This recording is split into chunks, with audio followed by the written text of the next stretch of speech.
اما بعد فاعوذ باللہ من الشیطان الرجیم بسم اللہ الرحمن الرحیم والعصر ان الانسان لفی خسر الا الذین آمنوا وعملوا الصالحات وتواصوا بالحق وتواصوا بالصبر صدق اللہ العظیم رب اشرح لی صدری ویسر لی امری واحلل عقدۃ من لسانی یفقہوا قولی اللہم ربنا الہمنا رشدنا واعذنا من شرور انفسنا اللہم ارنا الحق حقا وارزقنا اتباعہ وارنا الباطل باطلا وارزقنا اجتنابہ اللہم ربنا اجعلنا من عبادک الذین آمنوا وعملوا الصالحات وتواصوا بالحق وتواصوا بالصبر آمین یا رب العالمین۔ پچھلی نشست میں ہم سورۃ العصر میں جو 4 شرائط نجات یا لوازم فلاح بیان ہوئے ہیں ان کے باہمی لزوم کے بارے میں گفتگو کر رہے تھے، اور اس بحث کے ضمن میں بھی اس مرتبہ میں نے ذرا ایک نئی ترتیب اختیار کی ہے، یعنی ان 4 کو 2 کے 2 جوڑوں میں منقسم کر کے پہلے ایمان اور عمل صالح کا جو باہمی لزوم ہے اسے سمجھ لیا جائے، پھر دوسرا جوڑا تواصی بالحق اور تواصی بالصبر میں جو باہمی لزوم ہے، چولی دامن کا ساتھ ہے، لازم و ملزوم ہونے کا رشتہ ہے، اسے سمجھ لیا جائے۔ اور پھر میں نے ریاضی کی ایک اصطلاح استعمال کی تھی، بریکٹ، ایک بریکٹ میں ایمان اور عمل صالح، دوسری بریکٹ میں تواصی بالحق اور تواصی بالصبر۔ پھر ان دونوں کے مابین جو لزوم ہے اس کو اگر ہم قرآن مجید کی روشنی میں، احادیث نبویہ کی روشنی میں سمجھ لیں تو گویا کہ ان 4 کا جو باہمی لزوم ہے وہ بالکل اظہر من الشمس اور مبرہن ہو جائے گا۔ اس ضمن میں ایمان اور عمل صالح کے باہمی لزوم کے بارے میں گفتگو مکمل ہو چکی ہے۔ میں یہ عرض کر چکا ہوں کہ اگرچہ قانونی ایمان یا اسلام کی سطح پر ایمان ایک علیحدہ ایک کیٹیگری ہے، ایک علیحدہ اینٹیٹی ہے، کموڈٹی ہے، اور عمل صالح علیحدہ ہے، لیکن یہ کہ ایمان حقیقی، کنوکشن، قلبی یقین والا ایمان، اس سطح پر آ کر یہ دونوں ایک حیاتیاتی اکائی، آرگینک ہول بن جاتے ہیں، جن کے اجزاء کو ایک دوسرے سے جدا کرنا ممکن نہیں ہوتا۔ اس ضمن میں متعدد متفق علیہ روایات میں کل پیش کر چکا ہوں، جن سے کہ لزوم جو ہے اسٹیبلش ہو جاتا ہے ایمان حقیقی، قلبی یقین والا ایمان اور عمل صالح کے مابین۔ اسی طریقے سے تواصی بالحق اور تواصی بالصبر کا جو آپس میں لزوم ہے اس پر بھی گفتگو ہو چکی ہے۔ اس کے ضمن میں ایک بات کا اضافہ کرنا چاہ رہا ہوں کہ کسی معاشرے میں تواصی بالحق کے خلاف رد عمل نہ ہو اور کوئی تصادم کی نوبت نہ آئے، یہ امکان صرف اس صورت میں پیدا ہو سکتا ہے کہ اس معاشرے میں پہلے ہی سے حق کا بول بالا ہو۔ اگر حق کا بول بالا ہے، حق کا نظام قائم ہے، پہلے سے حق اسٹیبلشڈ ہے، تو ظاہر ہے اس میں اب آپ حق کی وصیت کریں گے تو کوئی فرکشن نہیں، کوئی تصادم نہیں، کوئی مقابلہ نہیں، کوئی ریئیکشن نہیں۔ لیکن یہ کہ جہاں باطل کا نظام ہو، باطل نظریات کا رواج ہو، یا ظالمانہ نظام جو ہے وہ قائم ہو، تو ظاہر بات ہے کہ وہاں آپ حق کی بات کریں گے، تواصی بالحق، تو اس کا رد عمل ہوگا۔ وہ باطل نظام اپنے آپ کو محفوظ رکھنے کی کوشش کرے گا، مراعات یافتہ طبقات لازماً اپنے مفادات کا تحفظ کریں گے، ایک تصادم ناگزیر ہے۔ اس اعتبار سے تواصی بالحق اور تواصی بالصبر یہ لازم و ملزوم ہو جائیں گے۔ مولانا حمید الدین فراہی رحمۃ اللہ علیہ نے ان دونوں کو جمع کیا ہے اور ان کو ان سے لازم قرار دیا ہے۔ ان کی جو تفسیر سورۃ العصر ہے اس میں انہوں نے باقاعدہ ایک فصل قائم کی ہے، اس تواصی کی بنا پر خلافت کے نظام کے قیام کا وجوب۔ تواصی کا حق اسی وقت ادا ہو سکتا ہے بتمام و کمال جبکہ نظام خلافت قائم ہو جائے۔ اس کے ضمن میں اگر آج وقت ملا تو میں اپنی پوری بحث کے اختتام پر جو کنکلوڈنگ باتیں ہیں ان میں اس کے ضمن میں بھی ان کی رائے آپ کے سامنے تفصیلاً پیش کروں گا۔ لیکن اس کے بعد اصل میں کل جہاں گفتگو ختم ہوئی تھی وہ یہ کہ ان دونوں جوڑوں کے مابین جو باہمی جو لزوم کا رشتہ ہے، یعنی ایمان اور عمل صالح اور تواصی بالحق اور تواصی بالصبر، یہ کیسے لازم و ملزوم ہے؟ تو اس کے ضمن میں نے عرض کیا تھا کہ 3 اساسات ہیں اس کے لزوم کی۔ پہلا لزوم ہے کہ جو خالص قانون طبعی کی بنیاد پر ہے، کہ جیسے کہیں آگ جلے گی تو ماحول میں حرارت سرایت کرے گی، الا یہ کہ وہ آگ کی صورت ہو، حقیقتاً آگ نہ ہو۔ کہیں اگر برف کی سلیں رکھی ہیں تو ماحول میں اس سے ٹھنڈ اور برودت جو ہے وہ سرایت کرے گی، الا یہ کہ وہ نظر آتی ہو برف، حقیقت میں برف نہ ہو بلکہ وہ کانچ کی کوئی سل ہو۔ اسی طریقے سے جہاں کہیں بھی ایمان حقیقی اور عمل صالح اپنی پختہ شکل میں ہوگا، ممکن نہیں ہے کہ اس سے ماحول میں ایمان اور اعمال صالحہ سرایت نہ کرے، نفوذ نہ کرے۔ اس کا امکان اگر ہے تو در حقیقت 2 صورتوں میں، یا تو معاشرہ بالکل مر چکا ہو اخلاقی اعتبار سے، جسے انگریزی میں کہتے ہیں it's no use whipping the dead horse، جیسے یہ کہ اگر ظاہر بات ہے کہ اگر کنڈکٹیوٹی نہیں ہے کسی شے میں، اگر حرارت سرایت نہیں کر سکتی تو کتنی ہی آگ جلا لیجئے اس کے آس پاس، اس میں حرارت سرایت نہیں کرے گی، اس لیے کہ بیڈ کنڈکٹر آف ہیٹ ہے۔ تو اگر معاشرہ اس درجے تک مردہ ہو چکا ہو، اخلاقی حس مر چکی ہو، اس میں جو ہے اخلاقی اعتبار سے موت واقع ہو چکی ہو، روحانی اعتبار سے معاشرہ مردہ ہو چکا ہو، جیسے کہ قرآن مجید میں مثالیں آتی ہیں ان قوموں کی جن کی طرف اللہ نے اتمام حجت کے لیے اپنے رسولوں کو مبعوث کیا، اور جب ثابت ہو گیا کہ یہ معاشرہ مر چکا ہے، قوم اخلاقی اور روحانی اعتبار سے مردہ ہو چکی ہے، تو پھر ان پوری قوموں کو ختم کر دیا گیا۔ حضرت نوح علیہ السلام جن لوگوں کی طرف بھیجے گئے، حضرت ہود علیہ السلام جن کی طرف مبعوث ہوئے، حضرت صالح علیہ السلام جن کی طرف بھیجے گئے، حضرت لوط علیہ السلام جن کی طرف بھیجے گئے، حضرت شعیب علیہ السلام جن کی طرف بھیجے گئے، حضرت موسیٰ علیہ السلام جن کی طرف بھیجے گئے، یہ 6 رسولوں کا تذکرہ قرآن مجید میں بتکرار و اعادہ آیا ہے کہ ثابت ہو گیا کہ قوم جو ہے اور وہ معاشرہ جن میں ان کو بھیجا گیا تھا وہ اخلاقی اور روحانی اعتبار سے مردہ ہو چکے تھے۔ لہذا 950 برس کی دعوت و تبلیغ بھی حضرت نوح علیہ السلام کی وہ مؤثر ثابت نہ ہوئی، اس وجہ سے کہ قوم کے اندر اس کی صلاحیت ہی ختم ہو چکی تھی۔ اور دوسرا امکان اس کا اگر ہے تو وہ صرف اس صورت میں ہے کہ ایمان اور عمل صالح بھی صرف نمائشی ہو، حقیقی نہ ہو۔ جیسا کہ میں نے عرض کیا، آگ کی صورت ہو، حقیقتاً آگ نہ ہو تو اس سے ماحول میں حرارت سرایت نہیں کرے گی۔ برف کی سل نظر آتی ہو، حقیقت میں کانچ کی ہو تو اس سے بھی ٹھنڈ جو ہے ماحول میں نہیں پھیلے گی۔ ان 2 کے سوا کوئی تیسری صورت ممکن نہیں ہے۔ پہلی صورت کے ضمن میں بھی قرآن مجید سے ہمیں جو ایک بڑی بنیادی رہنمائی ملتی ہے وہ یہ ہے کہ ایک بندہ حق کو، ایک بندہ مومن کو اس معاشرے میں بھی کہ جہاں اخلاقی اور روحانی اعتبار سے موت واقع ہو چکی ہو اجتماعی سطح پر، دعوت الی الخیر، امر بالمعروف نہی عن المنکر کا کام جاری رکھنا ہے۔ اس میں اس کے لیے کوئی عذر نہیں ہے کہ اپنے اس فرض کو ادا کرنے میں وہ کوتاہی کرے یا تساہل کرے یا اس میں وہ اضمحلال کا مظاہرہ کرے۔ اسے اپنی امکانی حد تک، اسے اپنے پوری قوتوں کو بروئے کار لاتے ہوئے، تمام وسائل و ذرائع کو استعمال کرتے ہوئے جو بھی اس کے پاس اویلیبل ہوں، اسے اپنا یہ فریضہ، چاہے وہ ایک فرد ہو، چاہے وہ ایک گروہ کی شکل میں ہو، ایک جماعت کی شکل میں ہو، وَلْتَكُمْ مِنْكُمْ أُمَّةٌ يَدْعُونَ إِلَى الْخَيْرِ وَيَأْمُرُونَ بِالْمَعْرُوفِ وَيَنْهَوْنَ عَنِ الْمُنْكَرِ وَأُولَٰئِكَ هُمُ الْمُفْلِحُونَ۔ جو بھی ایسی جماعت ہے اسے یہ فریضہ سر انجام دینا ہے بہر صورت، چاہے نتائج 0 ہو، کوئی بھی اس کا نتیجہ جو ہے سامنے نہ آ رہا ہو۔ اس کے ضمن میں جو ہمارے لیے نہایت فیصلہ کن رہنمائی ہے وہ سورہ اعراف میں جو اصحاب السبت کا قصہ آیا ہے، جو لوگ نہی عن المنکر کا فریضہ سر انجام دے رہے تھے، دوسرے لوگوں نے کہ جو اگرچہ خود اس برائی میں معصیت میں ملوث نہیں تھے لیکن وہ نہی عن المنکر کا فریضہ بھی سر انجام نہیں دے رہے تھے، اس بنیاد پر کہ وہ سمجھتے تھے کہ یہ قوم اب ہلاک ہو کر رہے گی۔ تو ان لوگوں نے جو نہی عن المنکر کا فریضہ سر انجام دے رہے تھے ان سے بھی کہا لما تعظون قوما اللہ مہلکہم او معذبہم عذابا شدیدا، خام خواہ کیوں اپنے آپ کو ہلکان کر رہے ہو ان لوگوں کو وعظ اور نصیحت کرنے میں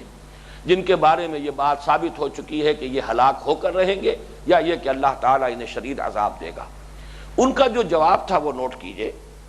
2 باتیں ہیں یہ کہ جن کو ہمیں ہمیشہ سامنے رکھنا ہے کہ یہ کام تو لازماً کرنا ہے، چاہے اس کا نتیجہ نکل رہا ہو چاہے نہ نکل رہا ہو۔ جواب کے 2 حصے ہیں، معذرۃ الی ربکم، پہلا تو یہ کہ کم سے کم ہم تو اپنے رب کے حضور میں جا کر معذرت پیش کر سکیں گے کہ اللہ ہم آخری سانس تک اپنی کوشش میں لگے رہیں. اگر یہ ہم نہیں کریں گے تو خود ہمارا عذر نہیں ہوگا، خود ہم مجرم شمار ہو جائیں گے اللہ کی عدالت میں. اور نمبر 2 وَلَعَلَّهُمْ يَتَّقُونَ، اور شاید کہ ان کے دل میں تقوی پیدا ہو جائے. How can you be sure کہ یہ لازماً جو ہے رد کر دے گا میری بات کو؟ کوئی ایک بھی ان میں سے بچ جائے تو یہ بھی ایک بہت بڑی کمائی ہے. جیسے کہ حضور نے فرمایا حضرت علی سے خطاب کرتے ہوئے رضی اللہ تعالی عنہ، یا علی ان یہدی اللہ بک رجلا واحدا خیر لک من حمر النعم، اگر اللہ تمہارے ذریعے سے کسی ایک شخص کو بھی ہدایت دے دے تو یہ تمہارے لیے سرخ اونٹوں سے بڑی دولت ہوگی. تو معلوم ہوا کہ یہ کام جاری رکھنا چاہیے. معذرۃ الی ربکم نمبر 1، وَلَعَلَّهُمْ يَتَّقُونَ، اور شاید کہ وہ تقوی اختیار کر لیں. ہمیں کیسے یقینی طور پر معلوم ہے کہ یہ تقوی اختیار نہیں کریں گے؟ اور تیسری اور اہم تر بات جو کل سرسری طور پر آ گئی تھی، اہم ترین بات ہے، وہ یہ ہے کہ اس پروسیس کا نتیجہ یہ نکلتا ہے کہ کم سے کم وہ داعی جو ہے، وہ تواصی بالحق کا فریضہ سر انجام دینے والا شخص یا گروہ جو ہے، وہ اس بگڑے ہوئے ماحول کے اثرات سے کم اپنے آپ کو بچا لے جائیں گے. جس کو میں کل عرض کر رہا تھا کہ بیسٹ ڈیفنس از آفینس. آپ جارحیت اختیار کیجئے. زمانہ باتنا سازت، اب ایک راستہ تو یہ ہے تو با زمانہ بے ساز. تصادم ختم ہو جائے گا، فرکشن ختم ہو جائے گی، آپ کو عافیت حاصل ہو جائے گی. عافیت کوشوں کا طرز عمل تو یہی ہے کہ چلو تم ادھر کو ہوا ہو جدھر کی. لیکن صاحب عظیمت لوگوں کا طرز عمل کیا ہے؟ زمانہ باتنا سازت تو با زمانہ ستیز. تمہارے ساتھ اگر زمانہ موافقت نہیں کر رہا ہے تم زمانے سے لڑو. یہ لڑائی جاری رہنی چاہیے آخری دم تک، اس لیے کہ اس کے نتیجے میں کم سے کم یہ فائدہ یقینی ہے کہ انسان خود بچ جائے گا. اس ماحول سے وہ مغلوب نہیں ہوگا، اس کے برے اثرات سے وہ اپنے آپ کو اور جو بھی اس کے قریب کے لوگ ہیں، جو بھی اس کے آس پاس جمع ہو جائیں گے، کم سے کم ان کو محفوظ رکھنے میں کامیاب ہو جائے گا. تو یہ گویا کہ اس کا حتمی جو فائدہ ہے وہ یہ ہے کہ اس معاشرے کے برے اثرات سے، اس لیے کہ ظاہر بات ہے کہ معاشرے میں ظلم ہے، شرک ہے، الحاد ہے، اور اسی طریقے سے رسومات ہیں، بدعات ہیں. ان سب سے اپنے آپ کو بچانے کی آسان ترین صورت یہ ہے کہ آپ ان کے خلاف مجاہد بن کر کھڑے ہو جائیں. جس کو کہ ایک حدیث میں کہا گیا ہے من جاہدہم بلسانہ فہو مومن ومن جاہدہم بیدہ فہو مومن ومن جاہدہم بقلبہ فہو مومن. یا جیسے کہ وہ مشہور حدیث جو ہے من رأى منکم منکرا فلیغیرہ بیدہ فإن لم یستطع فبلسانہ فإن لم یستطع فبقلبہ وذلک اضعف الایمان. اس کا فائدہ یہ ہے کہ کم سے کم انسان خود اپنے آپ کو بچا لے جائے گا. دوسری بنیاد جو ہے، یہ جو لزوم ہے ایمان اور عمل صالح کی بریکٹ اور تواصی بالحق اور تواصی بالصبر کی بریکٹ، ان دونوں کو جوڑنے والی چیزوں میں دوسری چیز ہے شرافت اور مروت کا تقاضا. شرافت اور مروت کا تقاضا یہ ہے کہ جو شے آپ نے اپنے لیے اچھی سمجھی ہے اور اختیار کی ہے، اختیار کا لفظ بھی خیر سے بنا ہے، خیر اچھی شے، بھلی شے. اختیار کسی خیر کو خود اختیار کر لینا، خود قبول کر لینا، خود اس کو اپنے لیے حاصل کر لینا. اختیار کے لفظی معنی یہ ہے جو خیر بھی آپ نے قبول کیا، اختیار کیا، اپنے لیے حاصل کر لیا، اب شرافت اور مروت کا تقاضا یہ کہ اسے دوسروں تک بھی پہنچائیے. یہ گویا کہ انسان کی ایک اعتبار سے بخل کی نفی، اور اس کے اندر یہ بھی اللہ تعالیٰ کی طرف سے گویا کہ ایک بہت بڑی جو ہے لوگوں کی خدمت ہے، خدمت خلق کا بہت بڑا یہ گویا کہ محاذ ہے کہ اس خیر میں ان کو شریک کیجئے، جسے انگریزی میں آپ کہتے ہیں try to share it with others, تاکہ وہ بھی آپ کی اس بھلائی کے اندر شریک ہو جائیں. یہ شرافت اور مروت کا تقاضا ہے. اگر کسی شخص نے ایمان کو سمجھا ہے کہ بہت بڑی دولت ہے، اسی لیے اسے قبول کیا ہے، یہی اصل حقیقت ہے، یہی ہدایت ہے، تو اب اپنی اس خیر میں وہ اپنے بھائیوں کو، اپنے عزیزوں کو، اپنے اعزاء و اقارب کو، اپنے دوستوں کو، اپنے اہل قبیلہ کو، اپنے اہل خاندان کو، اپنی قوم کے لوگوں کو، اپنے ملک کے لوگوں کو، یہاں تک کہ پوری نوع انسانی کو شریک کرنے کی کوشش کریں. یہ در حقیقت شرافت اور مروت کا تقاضا ہے. اس کے لیے بڑی پیاری حدیث ہے جو اس کتابچے کے اندر موجود ہے، آخر کے ضمیمہ جو ہے اس میں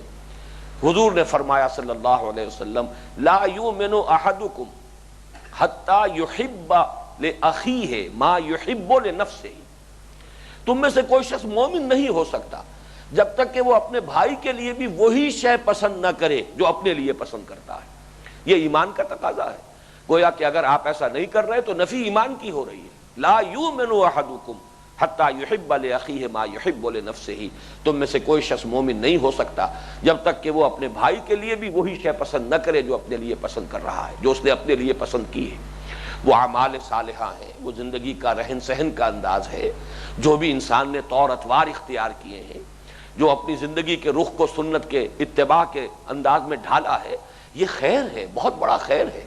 اس کو شیئر کیجئے لوگوں کے ساتھ، اس کے اندر دوسروں کو شریک کیجئے، یہ خیر دوسروں تک پہنچائیے۔ تو گویا کہ دوسرا تقاضا، پہلا تقاضا وہ تو قانون طبعی ہے،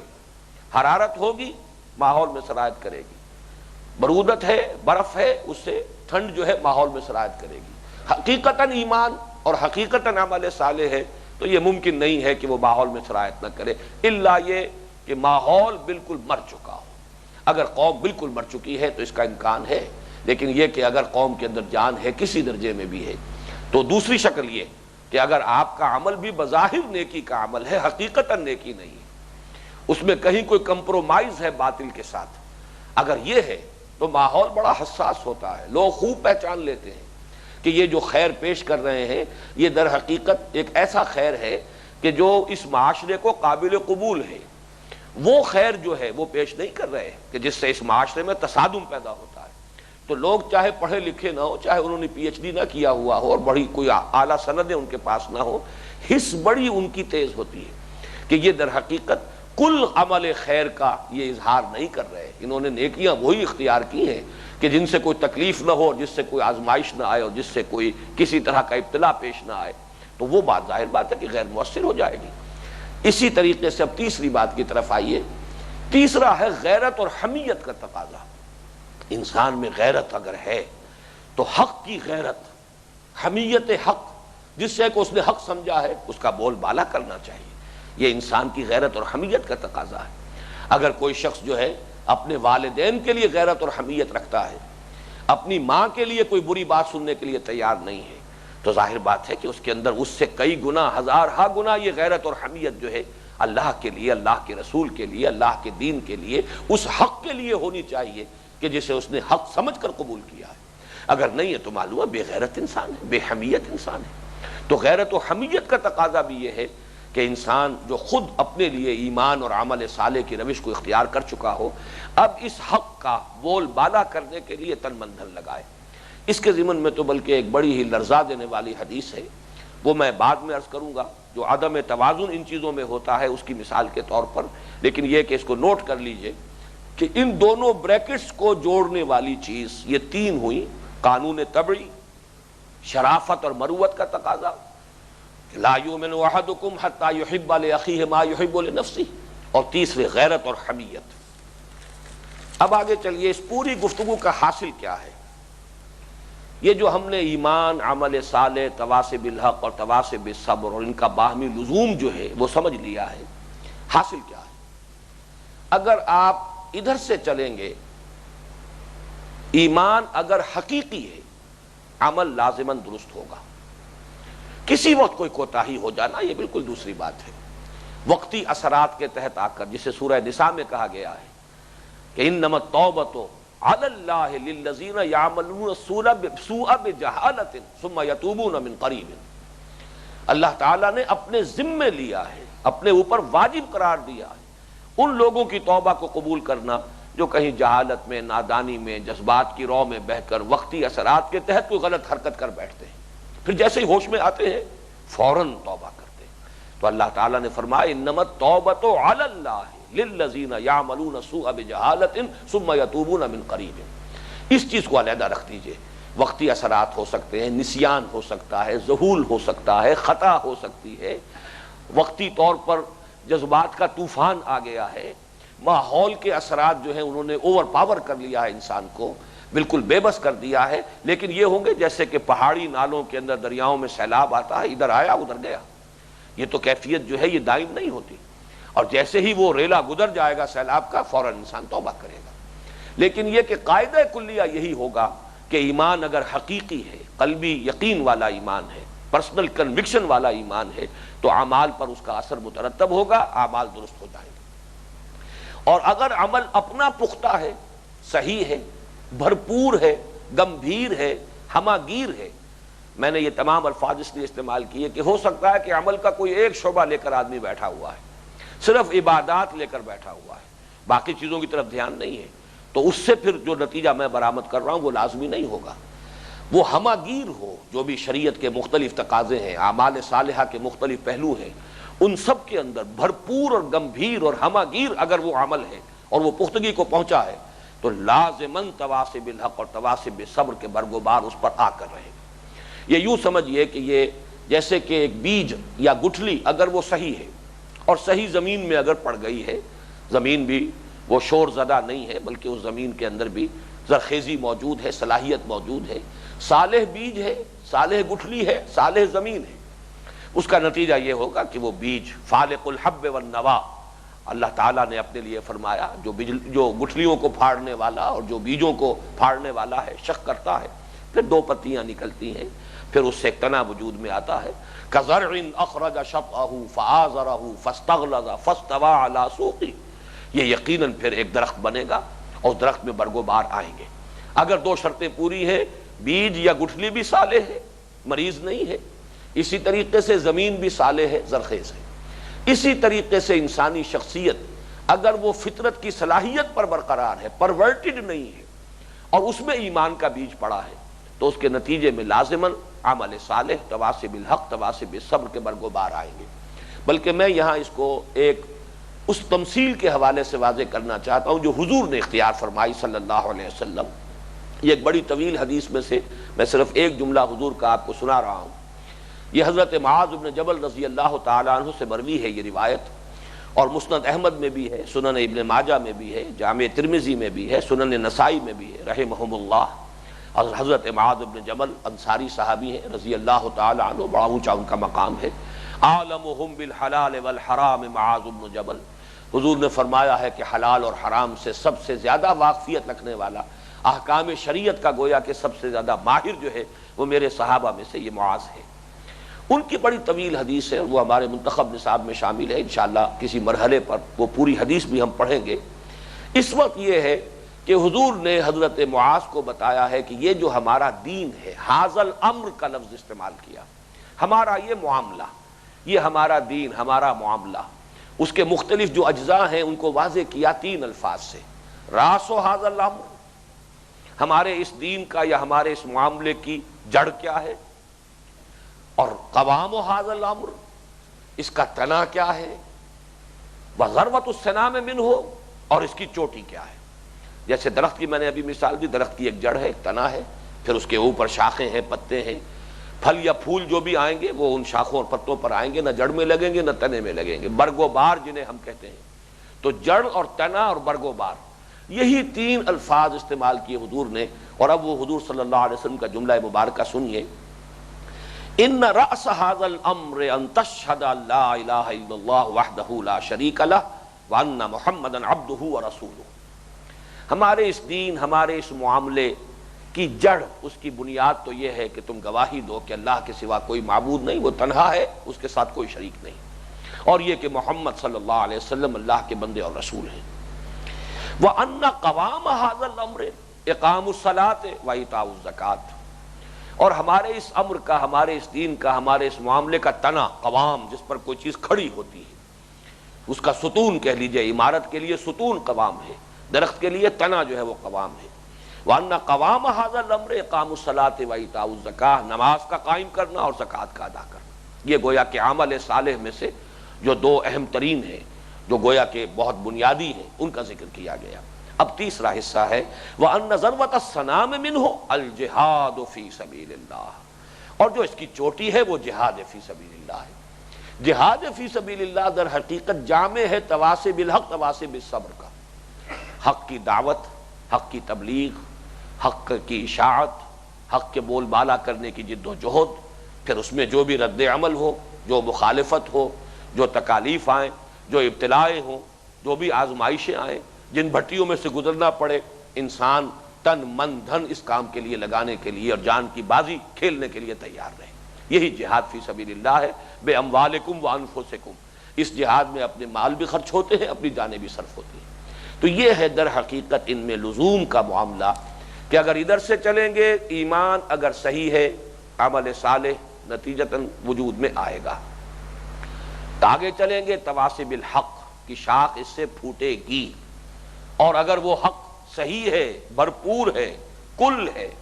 تو اس کا رد عمل ایک غلط معاشرے میں، الا یہ کہ حق کا بول بالا ہے معاشرے میں، پہلے ہی حق کا غلبہ ہے، تو ظاہر بات ہے کوئی تصادم نہیں ہوگا، لیکن اگر باطل کا غلبہ ہے تو تصادم ہوگا، اور پھر وہ تواصی بالصبر کا مرحلہ آ کر رہے گا۔ اب اسی کو آپ لیجئے،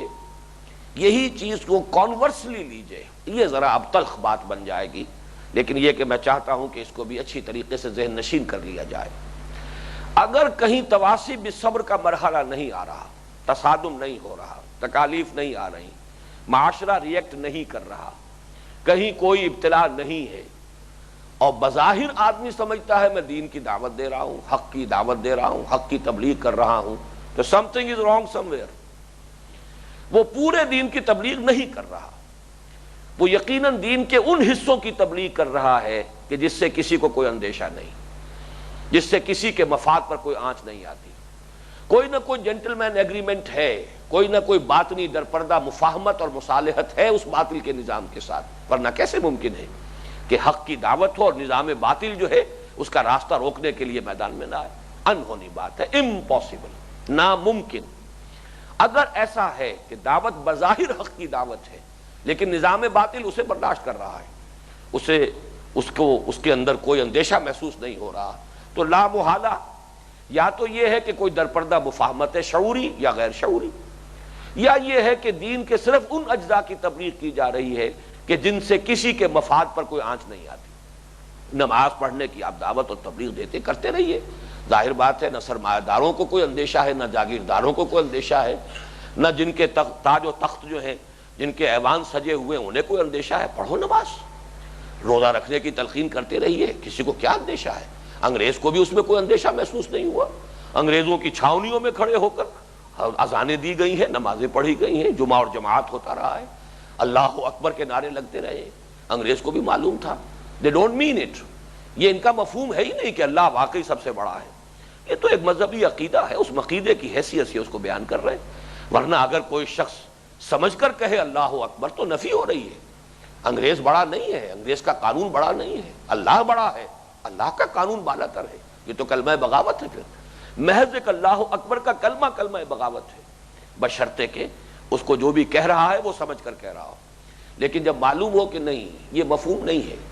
یہ صرف ایک رسم ہے، رہ گئی رسم اذاں روح بلالی نہ رہی، فلسفہ رہ گیا تلقین غزالی نہ رہی، تو رسم سے کوئی اندیشے کی کوئی ضرورت نہیں۔ تو سمجھ لیجئے کہ اگر نظام باطل ہے اور وہ برداشت کر رہا ہے کسی دعوت کو، چاہے اس دعوت کے داعی کتنے ہی اپنے زوم کے مطابق بزوم خیش وہ سمجھتے ہو کہ ہم حق پیش کر رہے ہیں، تو یقیناً وہ نمائشی حق ہے، وہ کوئی رسمی سا حق ہے، وہ کوئی جزوی سا حق ہے، کوئی نہ کوئی درپردہ مصالحت موجود ہے۔ اور پیچھے آئیے، اگر دعوت کا مرحلہ آ ہی نہیں رہا، اگر صرف اپنی انفرادی نیکی تک انسان محدود ہے، تو اس کا بھی منطقی نتیجہ یہ ہے کہ اس کا اپنا عمل صالح بھی ہماگیر نہیں ہے، یہ بھی کوئی محدود ہے، اس کے اندر بھی کہیں نہ کہیں کوئی گھن جو ہے اندر سے اسے کھائے ہوئے ہے۔ یہ صورت ضرور ہے عمل صالح کی،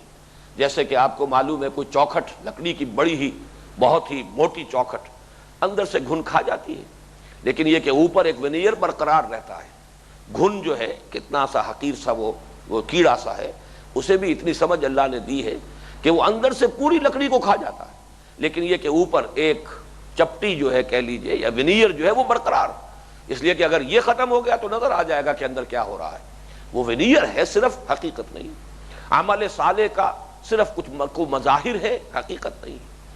اور اگر عمل درست نہیں ہو رہا، آئیے ریورس میں ہم چل رہے ہیں، اگر تواسب الحق کا مرحلہ نہیں آیا ہے تو حقیقتاً دعوت حق کی نہیں ہے، کل حق کی نہیں ہے۔ اگر دعوت حق کا مرحلہ نہیں آ رہا ہے تو اپنی نیکی بھی در حقیقت ظاہری نیکی ہے۔ ہمارا جو اگلا درس ہے وہ ہے ہی نیکی کی حقیقت، لیس البر ان تولوا وجوہکم قبل المشرق والمغرب، وہ نیکی کی اصل حقیقت کیا ہے وہ اس دوسرے درس میں سامنے آئے گی۔ تو بظاہر نیکی حقیقتاً نیکی نہیں ہے، ظاہری نیکی ہے، یہ در حقیقت اپنے باطن کے اعتبار سے نیکی نہیں ہے، روح سے خالی ہے، ایک جسد ہے، ایک صرف ظاہری صورت ہے۔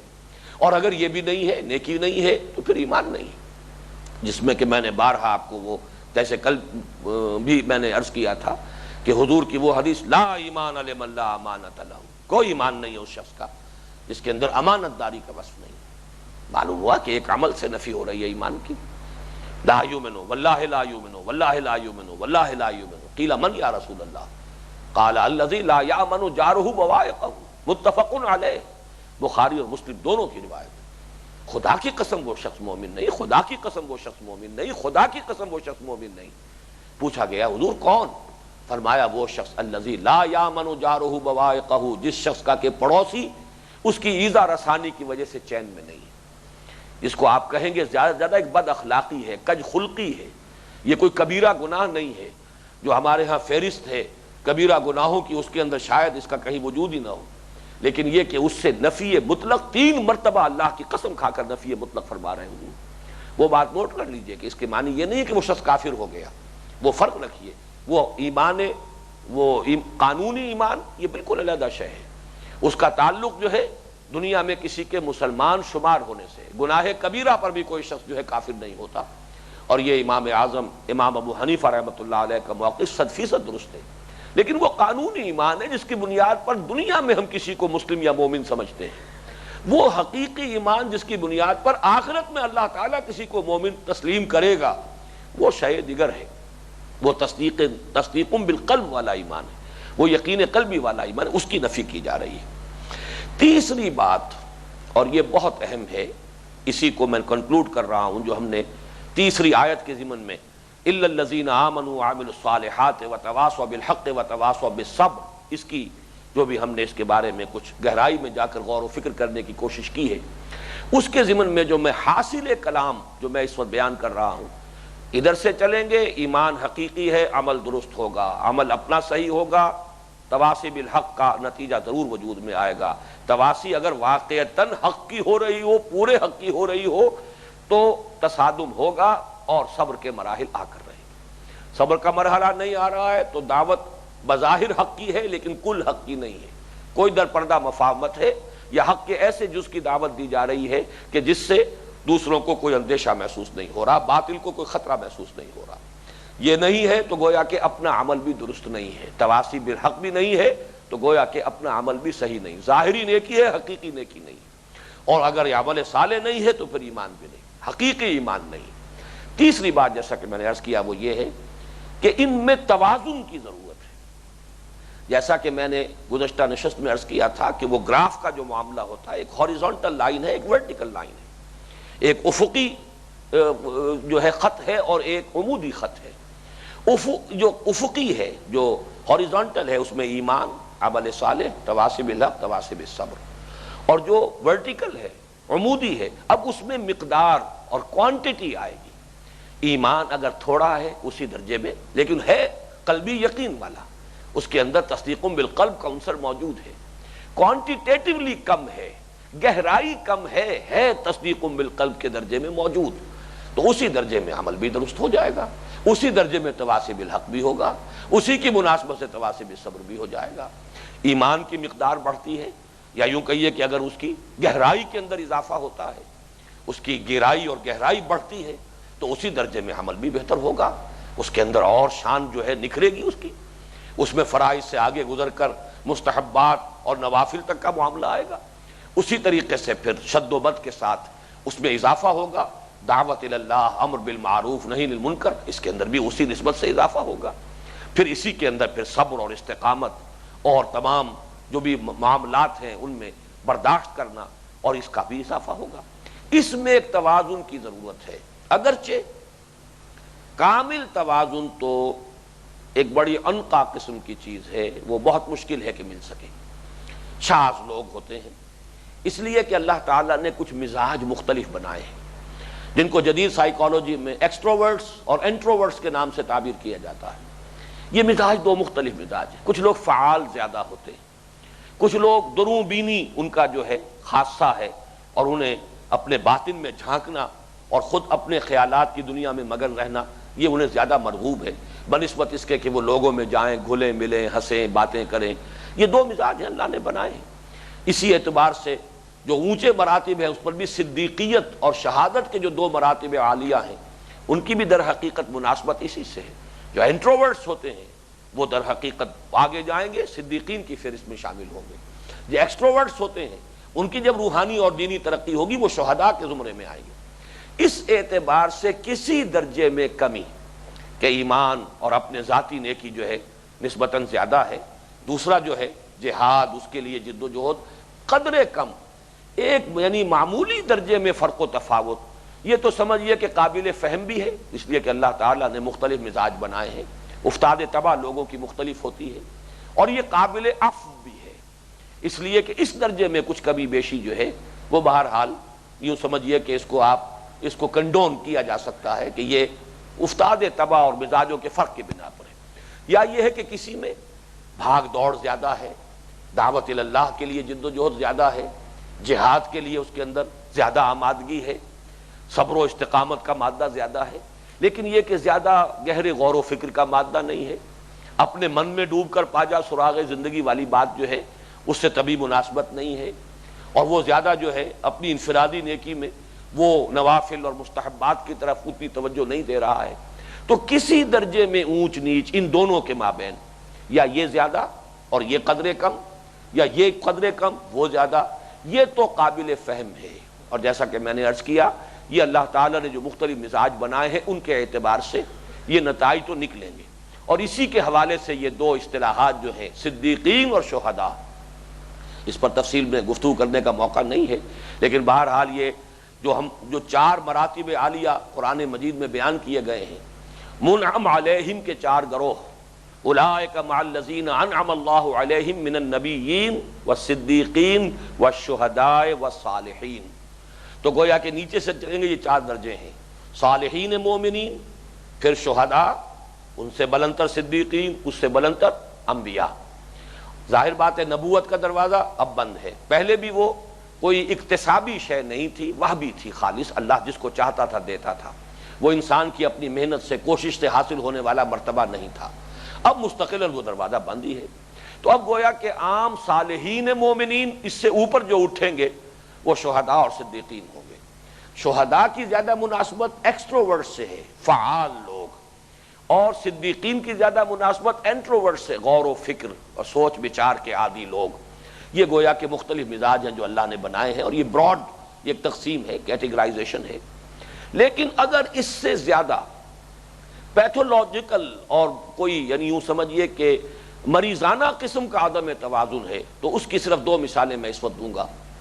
ایک مثال ہے اس حدیث کے حوالے سے جو میں نے عرض کیا تھا کہ میں بعد میں آپ کو لرزا دینے والی حدیث، جو کہ امام بیہقی لائے ہیں رحمہ اللہ، وہ روایت کرنے والے امام بیہقی ہیں، لیکن اس کو مولانا اشرف علی تھانوی رحمۃ اللہ علیہ نے خطبات الاحکام جو کتاب مرتب کی ہے خطبات جمعہ کی، ان میں اس حدیث کو انہوں نے کوٹ کیا ہے۔ اور میری زندگی کا یہ ایک واقعہ ہے کہ کرشن نگر میں مقیم تھا جو اب اسلام پورہ کہلاتا ہے، وہاں ایک خطیب تھے مولانا تھانوی رحمۃ اللہ علیہ کے خلفاء میں سے تھے، ہیرن روڈ کی مسجد اب بھی وہ اسی نام سے ہے، وہ ہر جمعے میں یہ حدیث پڑھتے تھے اور میں کانپ جاتا تھا، اور میں سوچتا تھا کہ جو لوگ سن رہے ہیں انہیں کچھ پتہ نہیں کہ کیا حدیث انہوں نے سنی ہے، کس قدر لرزا دینے والی حدیث ہے، اس لیے کہ ترجمہ انہوں نے کبھی کیا نہیں، وہ صرف جب خطبہ عربی کا پڑھتے تھے تب یہ حدیث ہر جمعے میں پڑھتے تھے۔ اور حدیث اس درجے لرزا دینے والی ہے کہ حضور ارشاد فرماتے ہیں اوحى اللہ عز وجل الى جبرائیل علیہ الصلوۃ والسلام ان اقلب مدینۃ کذا وکذا باہلھا، اللہ نے وحی کے ذریعے سے حکم دیا جبرائیل کو علیہ الصلوۃ والسلام کہ فلاں فلاں بستیوں کو الٹ دو، تلپٹ کر دو، عذاب استیصال، وہ عذاب کے جو ان قوموں پر آیا ہے جن کی طرف اللہ نے رسول مبعوث کر کے اور حجت قائم کی کہ پوری پوری بستیاں الٹ دی گئی، تو اس فرمایا کہ ان بستیوں کو الٹ دو۔ قال فقال، حضور نے مزید ارشاد فرمایا کہ اس پر حضرت جبرائیل نے عرض کیا بارگاہ خداوندی میں ان فیہا عبدک فلانا لم یعصک طرفۃ عین، اے اللہ اس بستی کو الٹ دوں جبکہ اس میں تیرا فلاں بندہ بھی ہے جس نے کبھی پلک جھپکنے جتنی دیر بھی معصیت میں بسر نہیں کی ہے۔ طرفۃ عین کہتے ہیں نگاہ کا ادھر سے ادھر ہو جانا، یہ تو عربی کا محاورہ ہے، اردو میں ہم کہتے ہیں پلک جھپکنے کی دیر، پلک جھپکنے جتنی دیر بھی یا نگاہ کا ادھر سے ادھر ہو جانے میں جو وقت لگتا ہے، اتنا وقت بھی کبھی معصیت میں بسر نہیں کیا۔ ذرا اندازہ کیجئے، گواہی دینے والے حضرت جبرائیل ہیں، یہ کوئی کرائے کے وکیل یا کوئی جھوٹا گواہ نہیں ہے، معاذ اللہ۔ عدالت اللہ کی ہے، جہاں ابو جہل بھی کھڑا ہو کر جھوٹ نہیں بول سکے گا، وقال صوابا، جو کہے گا بات صحیح صحیح کہے گا۔ اور وہ گواہی کیا دے رہے ہیں کہ اتنا نیک انسان، اتنا نیک انسان، اتنا نیک انسان کہ پلک جھپکنے جتنی مدت بھی کبھی معصیت میں بسر نہیں ہوئی۔ اب آپ اندازہ کیجئے کہ وہ جو پہلی بریکٹ ہے ایمان اور عمل صالح کی، وہ کس درجے مکمل ہے۔ ظاہر بات ہے اتنی پاک زندگی، گناہ سے اتنی بالکل مبرہ زندگی، جب تک ایمان نہ ہو اللہ پر، آخرت پر، کتاب پر، نبوت پر، رسالت پر، یہ کیسے وجود میں آئے گی؟ معلوم ہوا کہ ایمان اور عمل صالح کا گراف تو اس بلندی پر ہے، لیکن اللہ تعالیٰ کا جواب ہے جو اب حضرت جبرائیل کو اللہ تعالیٰ نے دوبارہ حکم دیا، قال فقالا، حضور نے مزید ارشاد فرمایا کہ اس پر اللہ تعالیٰ نے حکم دیا، اقلبها علیہ وعلیہم، الٹ دو اس بستی کو، پہلے اس شخص پر پھر دوسروں پر۔ کیوں؟ فإن وجہہ لم یتمعر فی ساعۃ قط، اس لیے کہ یہ شخص اتنا بے غیرت ہے کہ اس کا چہرے کا رنگ بھی کبھی متغیر نہیں ہوا میری وجہ سے۔ میرے احکام توڑے جاتے رہے، منکرات پھیلتے رہے، میری ہدایت کا مذاق اڑتا رہا، یہ لگا رہا اپنی نیکی میں، اپنے نوافل میں۔ یہ اس درجے بے غیرت انسان، ماں کی گالی کسی کو دی جائے، کمزور سے کمزور انسان بھی ہوگا اگر کچھ نہ کر سکے، فرض کیجئے کہ وہ ہے کہ قہر درویش بڑھ جانے درویش کچھ نہیں کر سکتا، کم سے کم پورے جسم کا خون تو ایک مرتبہ چہرے میں آ جائے گا، کم سے کم کھڑا کھڑا اپنی جگہ کانپے گا تو صحیح، کر کچھ نہ کر سکے گا۔ لیکن یہ کہ اگر کسی کی بے غیرتی کا یہ عالم ہو، مست رکھو ذکر و فکر صبح گاہی میں اسے، پختہ تر کر دو مزاج خانقاہی میں اسے، ماحول میں جو ہوتا ہو ہوتا رہے، جس طرح کفر کا بول بالا ہو ہوتا رہے، جس طرح فسق و فجور جو ہے اس کا بازار گرم ہو ہوتا رہے، جس طرح منکرات کی ہوا چل رہی ہو، آندھیاں آ رہی ہوتی رہے، اسے پرواہ نہیں۔ یہ تو اپنے اسی تو فقط اللہ اللہ اللہ اس میں لگا رہے، تو ظاہر بات ہے کہ یہ دوسروں سے بڑھ کر مجرم ہے۔ اقلبها علیہ وعلیہم فإن وجہہ لم یتمعر فی ساعۃ قط، یہ ہے فرمان، یہ ہے اللہ تعالیٰ کا حکم، یہ ہے وہ بات جو میں نے کہا تھا بعد میں عرض کروں گا، غیرت اور حمیت، یعنی دونوں بریکٹس کو جوڑنے والی جو تین چیزیں میں نے معین کی، نمبر ایک قانون طبعی، نمبر دو شرافت و مروت، کہ جو شے اپنے لیے پسند کی ہے دوسروں کے لیے بھی پسند کرو، نمبر تین غیرت اور حمیت، حق کی غیرت اور حق کی حمیت جو ہے اس کا تقاضا ہے کہ جو بھی اللہ آپ نے ذرائع آپ کو اللہ نے دے رکھے ہیں، جو بھی، اگر وہ شعر مجھے یاد آ رہا اقبال کا، اگر یک قطرہ خون داری، اگر مشتے پرے داری، بیا بامن تو آموزم طریق شاہ بازی را، اگر خون کا ایک قطرہ بھی جسم میں ہے، اگر ایک مٹھی بھر پر اگر ہے موجود تو آؤ میں تمہیں شاہ بازی کے طریقے سکھاؤں۔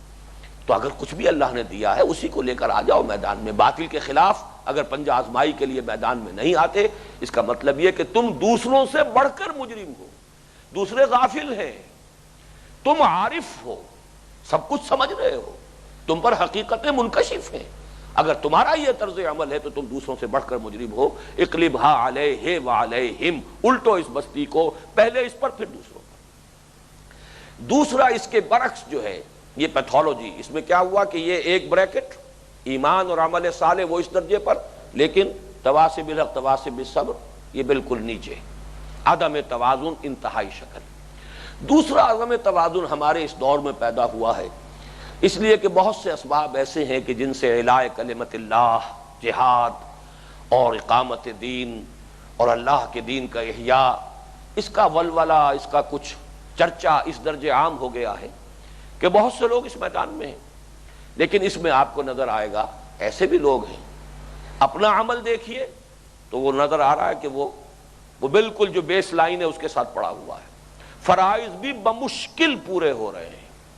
ایمان کا معاملہ بھی ہے تو صرف وہ اقرار باللسان اور کچھ عقائد جو یاد کر لیے ہیں، ان سے زیادہ وہ ان کا ذاتی تجربہ ہے ہی نہیں، نہ اس کی ضرورت کا احساس ہے کہ اسے کوئی ہمیں اپنے باطن میں ریئلائز کرنا چاہیے، ان حقیقتوں کو اپنے باطن کے اندر ریئلائز کر سکے، اس کی ضرورت کا بھی احساس نہیں، بس ایک موروثی عقیدہ،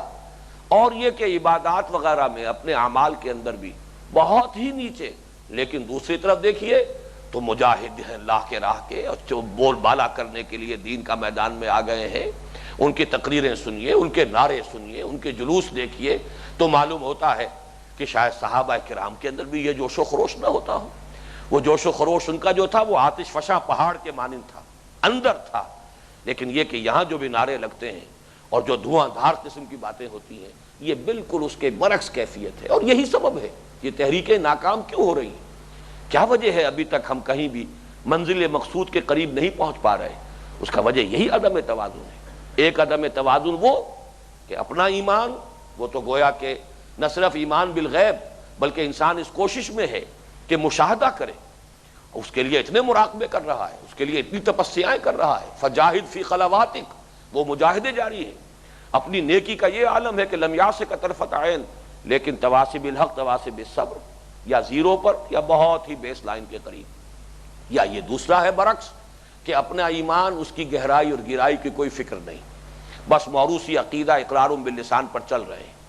اور دوسری طرف اپنے اعمال کے اندر بھی یہی صورت، اپنے گھر میں شریعت نہیں، اپنے وجود پر شریعت نہیں، لیکن اللہ کا دین قائم کرنے کے لیے نعرہ تکبیر اللہ اکبر لگانے کے لیے بہت ہی جوش و خروش کا مظاہرہ۔ یہ دونوں جو ہیں ایکولی پیتھولوجیکل کنڈیشنز ہیں، ایک دوسرے کی برعکس تو ہے، لیکن دونوں اس اعتبار سے مرض کی علامات ہیں، مرض کا مظہر ہے کہ یہ عدم توازن اس درجے کا در حقیقت یہ گویا کہ دین کے ان تمام بنیادی جو ہمارے تقاضے ہیں ان کے پہلوؤں سے متصادم ہے۔ آج نجات اور ان تمام جو ہمارے شرائط ہیں نجات کی اور فلاح کی، اللہ تعالی ہمیں توازن کے ساتھ ان کا حق ادا کرنے کی توفیق عطا فرمائے۔ اقول قولی ھذا واستغفر اللہ لی ولکم ولسائر المسلمین والمسلمات۔